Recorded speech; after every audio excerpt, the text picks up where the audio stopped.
I mentioned that I like to use long line whenever possible. And I've always felt that this was more beneficial for the dog than walking them on a short leash.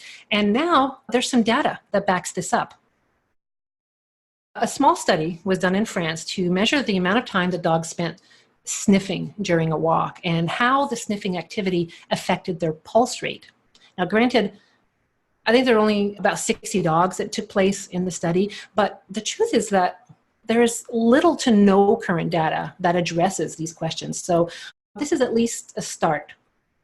And the results show that dogs on a long leash spent a significantly higher amount of time sniffing compared to dogs on a short leash, and that this correlated with a decreased pulse rate. So in layman's terms, I'd say that that translates into a more relaxing experience for the dog. He's getting more benefits out of the walk if he's on a long leash compared to being walked on a short leash.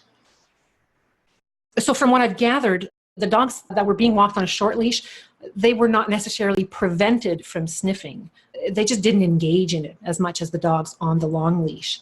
And looking at the numbers cited, dogs on a long leash spent 280% more time sniffing than those on a short leash.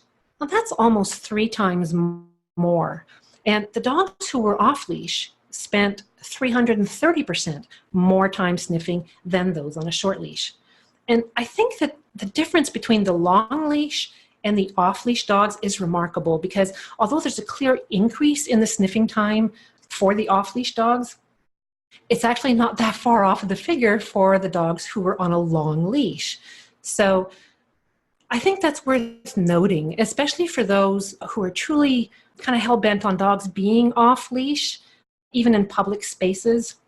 And often, they feel very strongly about their dogs being off-leash because they're convinced it's the only way to let their dogs enjoy a sniffy adventure.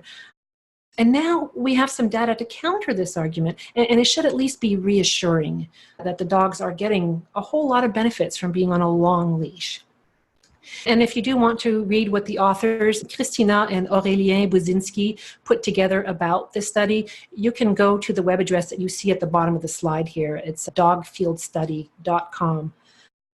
And again, it's a small study, but considering that there isn't much, if any, data out there about this particular topic, I think that it's really interesting that they've done that.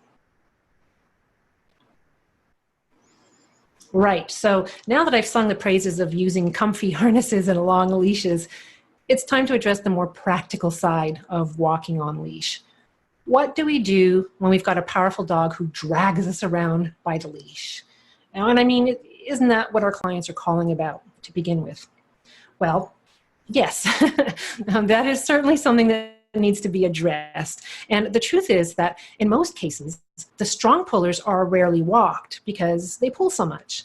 And the less they're taken out to walk, the more they pull the next time they find themselves out there with an opportunity to sniff and explore. So the more they pull, the more we resist, the more we resist, the more miserable everybody gets. And then that just leads to people deciding it's no fun to walk the dog. So they don't do it. Or they resort to using equipment or techniques that might control the pulling by having the dog walk right next to them, but that don't lead to actual harmony, because by creating that perfect picture of a dog walking next to his human with his head held up, we know that the dog's needs aren't being met. The human's needs are met, but it's a one-way street here, and this scenario, to me, is out of balance.